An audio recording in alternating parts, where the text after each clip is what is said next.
शहदाद कोट में सियासी समाजी धुरियुनि तरफ़ां ॻोठ ते पुलिस जी चढ़ाई ख़िलाफ़ एहतिजाजी मुज़ाहिरो करे धरणो हयो वियो।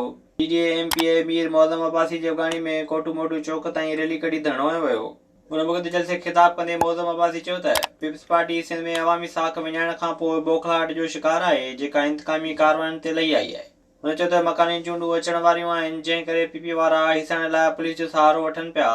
मोहम्मद अब्बासी चयो त सियासी वंगारी डीएसपी ऐं एसएचओ न हटायो वियो त ईंदड़ सूमर ते कंबर में एहतिजाजी धरणो हयो वेंदो। डिगड़ी ऐं चंबड़ में हज़रत अली अलैहिस्सलाम जी विलादत जे हवाले सां तक़रीबूं कोठाए केक काटिया विया। डिगड़ी में सैयद नवीद शाह, कादिर बख्श कमरानी, मोहम्मद रियाज़ ऐं ॿियनि प्रेस क्लब में केक काटियो।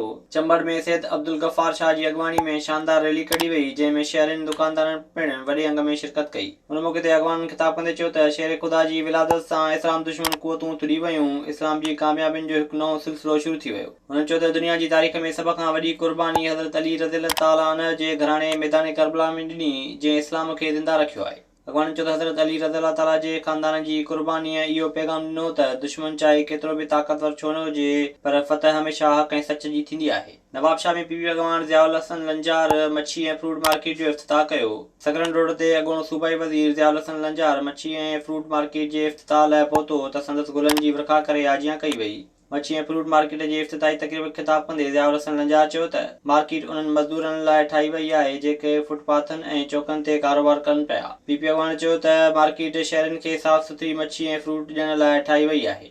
विज़िट कयो अवामी आवाज़ मीडिया ग्रुप जी वेबसाइट awamiawaz.pk